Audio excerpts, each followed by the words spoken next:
Hi hello സ്നേഹക്കൂട്ടിൻ്റെ എല്ലാ പ്രിയപ്പെട്ട പ്രേക്ഷകർക്കും മെട്രോ സ്റ്റാറിലേക്ക് സ്വാഗതം. അങ്ങനെ സ്നേഹക്കൂട്ടിൽ ഇപ്പോൾ പ്രതീക്ഷിക്കാത്ത ഒരു അപകടം തന്നെയാണ് സംഭവിച്ചിരിക്കുന്നത്. അതിൻ്റെ സത്യാവസ്ഥ കണ്ടുപിടിക്കാനായിട്ടാണ് സേതുവും പല്ലവിയും നെട്ടോട്ടം ഓടിക്കൊണ്ടിരിക്കുന്നത്. ഇനി എന്തൊക്കെ സംഭവിക്കും എന്ന് നമുക്ക് നോക്കാം. അതിനു മുൻപ് ആദ്യമായിട്ടാണ് ഈ ചാനൽ കാണുന്നതെങ്കിൽ തീർച്ചയായിട്ടും സബ്സ്ക്രൈബ് ചെയ്യുക. അപ്പോൾ ഞങ്ങളിടുന്ന പുതിയ സീരിയൽ റിവ്യൂ വീഡിയോസ് എല്ലാം നിങ്ങൾക്ക് ലഭിക്കുന്നതായിരിക്കും.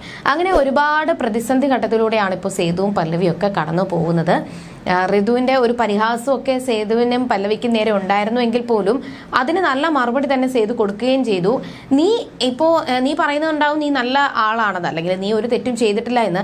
നീ അങ്ങനെ ഒരു തെറ്റ് ചെയ്യാത്തത് കൊണ്ടാണല്ലോ ആ ഒരു സമരത്തിൽ കമ്പനിയിൽ നിന്ന് നടന്ന സമരത്തിന്റെ ഇടയിൽ നിന്നെ രക്ഷിക്കാനായിട്ട് പല്ലവി വന്നത്. അവിടെ നിനക്ക് രക്ഷകയായിട്ട് പല്ലവി തന്നെ അവതരിക്കേണ്ടി വന്നു. നിന്റെ കയ്യിലിരിപ്പ് മോശമായത് കൊണ്ടാണ് ഇങ്ങനെയെല്ലാം സംഭവിച്ചതെന്നും എന്തായാലും നീ പേടിക്കേണ്ട അല്ലെങ്കിൽ നീ സന്തോഷിക്കേണ്ട ആവശ്യമൊന്നുമില്ല. ഉടൻ തന്നെ ഈ കേസ് തെളിയുമ്പോഴായിരിക്കും നിനക്ക് പിന്നെ ഇതിന്റെ മറുപടി എല്ലാം കൂടി ചേർത്ത് ഞാനൊരു വരവ് വരും, അത് നിനക്ക് ചിലപ്പോൾ താങ്ങിയെന്ന് വരത്തില്ല എന്നൊക്കെ അവിടെ സേതു പറഞ്ഞു. ഇതൊക്കെ കേട്ടിട്ട് ടെൻഷൻ അടിച്ച് നിൽക്കുന്ന ഋതുവിന്റെ മുന്നിൽ വീണ്ടും പല്ലവിയുടെ ഒരു ഡയലോഗും കൂടി ഉണ്ടായിരുന്നു. നീ പേടിക്കേണ്ട ആവശ്യമില്ല, നീ ചെയ്ത തെറ്റുകൾക്കെല്ലാമുള്ള ശിക്ഷ നിനക്ക് തന്നെ തിരിച്ചു കിട്ടും. ഉറപ്പായിട്ടും സേതുവേട്ടൻ വരും, നിന്നെ പൊളിച്ചടുക്കും എന്നുകൂടി പല്ലവി പറഞ്ഞപ്പോൾ ഋതുവിനൊരു ടെൻഷനുണ്ട്. ദൈവം ഇനി സത്യങ്ങളെല്ലാം അറിയുമോ എന്നുള്ളൊരു ടെൻഷനായിരുന്നു. ഇതിൻ്റെ ഇടയിലാണ് പല്ലവി നേരെ അകത്തോട്ട് പോയി പൂർണിമാമയെ പോയി കണ്ടു. അപ്പോൾ പൂർണിമാമ ഭയങ്കര തലവേദനയൊക്കെ ആയിട്ട് ഒരു ക്ഷീണിച്ച് അവശയായിട്ടുള്ള രീതിയിൽ കിടക്കുമായിരുന്നു. അപ്പം എന്താ കാര്യമെന്ന് ചോദിച്ചപ്പോൾ മരുന്ന് കഴിക്കാത്തതിൻ്റെ ക്ഷീണമാണെന്ന് പറഞ്ഞു. എന്നാൽ എന്താ മരുന്ന് കഴിക്കാത്തത് എന്ന് പല്ലവി ചോദിക്കുകയും മരുന്ന് തീർന്നു പോയി അതുകൊണ്ട് വാങ്ങാത്തതാണ്. ഋതുവിനാണെങ്കിൽ എൻ്റെ കാര്യത്തിൽ ഒരു ശ്രദ്ധയുമില്ല.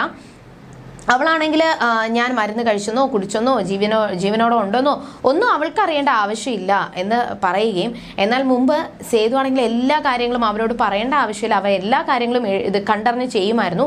പക്ഷെ ഇപ്പോൾ അവനോട് പറയാൻ ഒരു മടിയുണ്ടെന്ന് പറയുകയും, എന്നാൽ ഞാൻ വാങ്ങിച്ചു തരാം, സേതുവേട്ടനോട് പറയാൻ മടിയാണെങ്കിൽ എന്നോട് പറഞ്ഞൂടെ എന്നൊക്കെ പറഞ്ഞ് പൂർണ്ണിമയുടെ കയ്യിൽ നിന്നും ആ ഒരു റെസിപ്റ്റ്, ആ ഒരു പേപ്പർ, ഡോക്ടറിൻ്റെ രസീത് വാങ്ങിച്ചു, മരുന്നിൻ്റെ ചീട്ട് മേടിച്ചു. എന്നിട്ട് അത് സേതുവിൻ്റെ കയ്യിൽ ഇത് കൊടുത്ത് ഞാൻ വാങ്ങിച്ചു കൊണ്ട് വരാമെന്ന് പറഞ്ഞ് പല്ലവി പോയിരിക്കുകയാണ്. പക്ഷെ ഇപ്പോഴും സേതുവിൻ്റെ നന്മ എന്താണെന്ന് തിരിച്ചറിയാനായിട്ട് പൂർണ്ണിമ ശ്രമിക്കുന്നില്ല. തൻ്റെ മകളായ ഋതു നല്ലവളാണെന്ന് പറഞ്ഞുകൊണ്ടാണ് പൂർണ്ണിമ ഇരിക്കുന്നത്. എന്നാൽ ഹരിയെ കൊല്ലാൻ നോക്കിയത് ഋതു ആണെന്ന് തിരിച്ചറിഞ്ഞു കഴിഞ്ഞാൽ പിന്നെ അതിൻ്റെ ആ ഒരു സന്തോഷവും അല്ലെങ്കിൽ ഋതുവിനെ ചേർത്ത് പിടിക്കുന്ന പൂർണ്ണിമ തന്നെ ചിലപ്പോൾ അടിച്ച് പുറത്താക്കാനുള്ള സാധ്യതയുണ്ട്. എന്തായാലും ഈ ഒരു സംഭവങ്ങളൊക്കെ നടക്കുമ്പോൾ നേരെ ചീട്ടുമായിട്ട്, ഈ ഒരു മരുന്നിൻ്റെ ചീട്ടുമായിട്ട് സേതുവിൻ്റെ റൂമിൽ പോയി സേതുവിൻ്റെ കയ്യിൽ കൊടുക്കാനായിട്ടാണ് പല്ലവി പോയത്. ഈ സമയത്ത് സേതു ആണെങ്കിലോ കുളിക്കാനായിട്ടുള്ള ഡ്രസ്സൊക്കെ മാറ്റി നേരെ കുളിമുറിയിൽ കയറുകയും ചെയ്തു. പല്ലവി വന്ന് നോക്കുമ്പോൾ സേതുവിനെ കാണാനില്ല. അവിടെ മുഴുവൻ ഫുള്ള് നോക്കി, അവിടെ കാണാനില്ല. അങ്ങനെ അത് കുറച്ച് കഴിഞ്ഞപ്പോഴത്തേക്കും സേതു നോക്കുമ്പോൾ ആ ഒരു ടേബിളിൽ തന്നെ മാലയും സേതുവേട്ടൻ്റെ വളയൊക്കെ ഉണ്ട്. ബെഡിലാണെന്നുണ്ടെങ്കിൽ ഡ്രസ്സും കിടക്കുന്നുണ്ട്. അപ്പോൾ സേതുവേട്ടൻ കുളിക്കാൻ പോയതാണെന്ന് മനസ്സിലാക്കിക്കൊണ്ട് ആ ഒരു ചീട്ട് മേശപ്പുറത്ത് വെച്ചിട്ട് പോകാനായിട്ടാണ് പല്ലവി ശ്രമിച്ചത്. എന്നാൽ അതിൻ്റെ ഇടയിൽ തൻ്റെ കയ്യിൽ നിന്നും ആ ചീട്ട് തറയിൽ വീഴുകയും അത് കട്ടിലിൻ്റെ അടിയിലോട്ട് പോവുകയും ചെയ്തു. പല്ലവി അത് എടുത്തുകൊണ്ടിരിക്കുന്നതിൻ്റെ ഇടയിലാണ് സേതു കുളിച്ചിട്ട് പുറത്തോട്ട് ഇറങ്ങി വന്നത്. സേതു കുളിച്ചിട്ട് ഇറങ്ങി വന്നതോ തുണിയൊന്നും ഇല്ലാതെയാണ് സേതു പുറത്തോട്ട് ഇറങ്ങി വന്നത്. പല്ലവി ഇങ്ങനെ എണീറ്റ് നോക്കിയതും സേതുവിനെ ആ ഒരു കാഴ്ചയിൽ കണ്ട പാടെ തന്നെ പല്ലവിക്ക് ചമ്മൽ കൊണ്ട് പല്ലവി പെട്ടെന്ന് ശബ്ദമൊന്നും വെക്കാതെ തല താഴ്ത്തി. സേതു ഇനി കണ്ടു കഴിഞ്ഞാൽ കളിയാക്കുമോ എന്നുള്ളൊരു പേടിയുണ്ടായിരിക്കും പല്ലവി അങ്ങനെ തല താഴ്ത്തിയത്. സേതു ആണെങ്കിൽ തൻ്റെ തലയൊക്കെ ഒന്ന് തോർത്തി നല്ല മീശയൊക്കെ പിരിച്ച് സ്റ്റൈലായിട്ട് അവിടെ സെറ്റായിട്ട് വരുമ്പോഴാണ് പല്ലവി ഹച്ചി എന്നും പറഞ്ഞുകൊണ്ട് തുമ്മിയത്. ആ ശബ്ദം കേട്ട പാടെ തന്നെ സേതുവിന് മനസ്സിലായി റൂമിൽ ആരോ ഉണ്ട്. ഓടി വന്ന് സേതു ഡ്രസ്സൊക്കെ മാറ്റി നോക്കുമ്പോൾ പല്ലവിയാണ്. പല്ലവി പതുക്കെ പിടിച്ചെഴുമ്പിച്ചിട്ട് എന്താ നിനക്കിവിടെ കാര്യം എന്ന് ചോദിക്കുകയും ഒരു പരിഭ്രാന്തിയോടുകൂടി പല്ലവി പറയുവാണ്, ഞാൻ ഈ ചീട്ട് കൊണ്ട് വന്നതാണ്, ഇതിനകത്ത് മരുന്നിൻ്റെ ചീട്ടാണ്, അമ്മയ്ക്ക് വേണ്ടിയിട്ട് മേടിക്കാനായിട്ട് കൊണ്ട് തന്നതാണെന്നൊക്കെ പറഞ്ഞപ്പോൾ നീ ഇവിടെ നടന്ന കാര്യങ്ങൾ എന്തെങ്കിലും കണ്ടോ? അപ്പോൾ ഒന്നും ഞാൻ കണ്ടില്ല. അങ്ങനെയാണെങ്കിൽ പല്ലവിയുടെ ചെവിക്ക് പിടിച്ചുകൊണ്ട് സേതു പറയുവാണ്, ആണുങ്ങളെ ഡ്രസ്സ് മാറാനായിട്ട് അല്ലെങ്കിൽ ആണുങ്ങൾ ഉള്ള റൂമിൽ ഡ്രസ്സ് മാറാനായിട്ട് നിൽക്കുമ്പോൾ ഇങ്ങനെ പാത്തും പതുങ്ങിയും വരരുതെന്നൊക്കെ പറഞ്ഞ് വഴക്ക് പറയുമ്പോഴാണ് പൂർണ്ണിമാമയ്ക്കുള്ള മരുന്നിൻ്റെ കാര്യം സേതുവിനോട് പറഞ്ഞത്. അങ്ങനെ പല്ലവി പുറത്തോട്ട് പോകുമ്പോഴും സേതുവിൻ്റെ മനസ്സിൽ പല്ലവി കണ്ടു കാണത്തില്ല, ചിലപ്പോൾ കണ്ടു കാണുമോ എന്നുള്ളൊരു ടെൻഷൻ ഉണ്ടായിരുന്നു. പക്ഷേ പല്ലവി പറയുകയും ചെയ്തു, ഞാൻ എല്ലാം കണ്ടേ. അതോടുകൂടി ചമ്മി നാറി നിൽക്കുവാണ് നമ്മൾ സേതു. എന്തായാലും പൊന്നുമടത്തിലെ ചില രഹസ്യങ്ങൾ ചുരുളഴിയാനുള്ള ആ ഒരു സാധ്യതയല്ല, ചുരുളഴിയാനുള്ള ആ ഒരു വക്കിൽ വരെ എത്തിയിട്ടുണ്ട്. ഹരിക്ക് ഇപ്പോൾ അത്ര കുഴപ്പമൊന്നുമില്ല, കുറച്ച് എണീക്കാനൊക്കെ പറ്റും, എണീറ്റ് നടക്കാനൊക്കെ പറ്റും. അപ്പോൾ ഡ്രസ്സ് ഇടാനായിട്ട് ഹരി നോക്കുമ്പോൾ ഷർട്ട് ഇടാനായിട്ട് പറ്റുന്നില്ല, തൻ്റെ കൈയൊക്കെ നല്ല വേദനയുണ്ട്. എങ്കിലും ഷർട്ട് ഇടാൻ വേണ്ടിയിട്ട് പതുക്കെ നോക്കുമ്പോൾ അച്ചു വന്ന് വഴക്ക് പറഞ്ഞു. എന്നിട്ട് ഞാൻ തന്നെ ഡ്രസ്സ് ഇട്ട് തരാമെന്ന് പറയുമ്പോൾ വേണ്ട, അത് അച്ചുവിന് ബുദ്ധിമുട്ടാവത്തില്ല, അച്ചു വലിയ വീട്ടിലെ പെൺകുട്ടിയല്ലേ, ഇങ്ങനെയൊക്കെ ചെയ്യാമോ എന്നൊക്കെ പറഞ്ഞ് വീണ്ടും പഴയ ക്ലീഷ ഡയലോഗുകൾ തന്നെ ഹരി അച്ചുവിൻ്റെ മുഖത്ത് നോക്കി പറയുന്നത്. ആ സമയത്ത് ഹരിയുടെ മുഖത്ത് നോക്കി അച്ചു തിരിച്ചൊരു കാര്യം പറഞ്ഞു. ഹരി പറയുന്നത് പോലെയൊന്നും അല്ല. ഋതുവിനാണെങ്കിൽ ഒരിക്കലും ഹരിയോടുള്ള ദേഷ്യമല്ല. ഒന്നാമത്തെ കാര്യം, നിഖിലും ഞാനും തമ്മിലുള്ള ആ ഒരു വിവാഹം മുടക്കാൻ തന്നെ ഋതു ആദ്യമേ ശ്രമിച്ചു. പക്ഷെ അത് നടക്കാതെ വന്നപ്പോഴാണ് വീണ്ടും ഞാനും ഹരിയും തമ്മിലുള്ള വിവാഹം നടന്നത്. ഋതുവിനെന്ന് പറയുമ്പോൾ എൻ്റെ വിവാഹം മുടക്കി കഴിഞ്ഞാൽ ആ ഒരു ആധാരം റദ്ദാക്കി കഴിഞ്ഞാൽ ഉറപ്പായിട്ടും സേതുവേട്ടനെ പുറത്താക്കാനായിട്ട് സാധിക്കും. അതിനു വേണ്ടിയിട്ടാണ് ഋതു ഇങ്ങനെയെല്ലാം കാട്ടിക്കൂട്ടിയത്.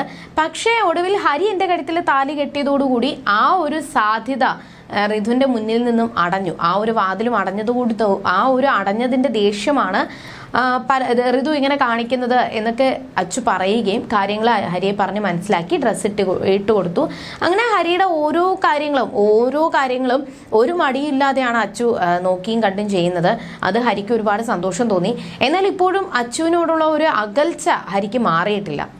ഈ സമയത്ത് പല്ലവിയും സേതുവും തീരുമാനിച്ചു ഒരു തെളിവും ഇല്ലാതെ ഒരിക്കലും അത് വിട്ടു പോകത്തില്ല, എന്തെങ്കിലുമൊക്കെ തെളിവുകൾ അവിടെ കാണും എന്ന് വിചാരിച്ചുകൊണ്ട് ആ ഒരു ഓട്ടോ കത്തിയ സ്ഥലത്തേക്ക് അവർ പോയി നല്ലതുപോലെ അന്വേഷിച്ചു. അങ്ങനെ സൂക്ഷ്മമായിട്ട് നോക്കുന്ന സമയത്താണ് പല്ലവിയുടെ കയ്യിലൊരു റെസിപ്റ്റ് കിട്ടി. ആ റെസിപ്റ്റ് എന്ന് പറയുമ്പോൾ ഒരു പമ്പിന്റെ ബില്ലാണ്. ആ പമ്പിന്റെ പേര് അതിനകത്ത് തന്നെ കത്തി പോയിട്ടില്ല. ആ പമ്പിന്റെ പേര് കറക്റ്റ് അറിയാൻ പറ്റും. അത് സേതുവിന്റെ കയ്യിൽ കൊണ്ടു കൊടുത്തു. സേതു അത് വായിച്ചു. തനിക്ക് അറിയാന്നുള്ള പമ്പ് തന്നെയാണ്. അപ്പോൾ ഇവിടെ നിന്നായിരിക്കും ഈ ഓട്ടോ കത്തിക്കാനുള്ള പെട്രോൾ വാങ്ങിച്ചത് എന്ന് അച്ചുവിന് നമ്മൾ സേതുവിന് പല്ലവിക്ക് മനസ്സിലായി. നേരെ ആ പമ്പിലോട്ട് പോയതിനു ശേഷം അവിടുത്തെ മാനേജറെ കണ്ടു. എന്നിട്ട് ഈ ഒരു റെസിപ്റ്റ് കൊടുത്തു. എന്നിട്ട് അത്യാവശ്യം ഒരു അന്വേഷണത്തിന്റെ പിറകിലാണ് ഞങ്ങളെന്നും. പോലീസ് പോലെ തന്നെയാണ്, അതുകൊണ്ട് എനിക്ക് ഇതിന്റെ CCTV ഈ ഒരു ദിവസത്തെ CCTV വേണമെന്ന് പറഞ്ഞപ്പോൾ ശരി CCTV കാണിച്ചു തരാമെന്ന് പറഞ്ഞ് അയാൾ പോയി നോക്കി. എന്നിട്ട് ആ ഒരു സമയത്ത് ഇതേ ബില്ലിലുള്ള ആള്, ഈ ഒരു ബില്ല് അടച്ച ആള് അതിനകത്ത് പതിഞ്ഞിട്ടുണ്ട്, മുഖവും പതിഞ്ഞിട്ടുണ്ട്. ആ വീഡിയോ സേതുവിന്റെ ഫോണിലോട്ട് ആ മാനേജർ അയച്ചു കൊടുത്തു. അപ്പോൾ ആളെ പിടികിട്ടി. ഇനി എന്തായാലും ഇത് നേരെ നിരഞ്ജനയുടെ കയ്യിൽ കൊടുക്കണം. നിരഞ്ജനയുടെ കയ്യിൽ കൊടുത്തിട്ട് ആളെ പിടികൂടാനാണ് നമ്മുടെ സേതുവിന്റെയും പല്ലവിയുടെയും നീക്കം. ഇനി എന്തൊക്കെ സംഭവിക്കും എന്ന് നമുക്ക് വരുന്ന എപ്പിസോഡുകളിൽ കണ്ടറിയാം. അതുവരേക്കും ടാറ്റാ ബൈ.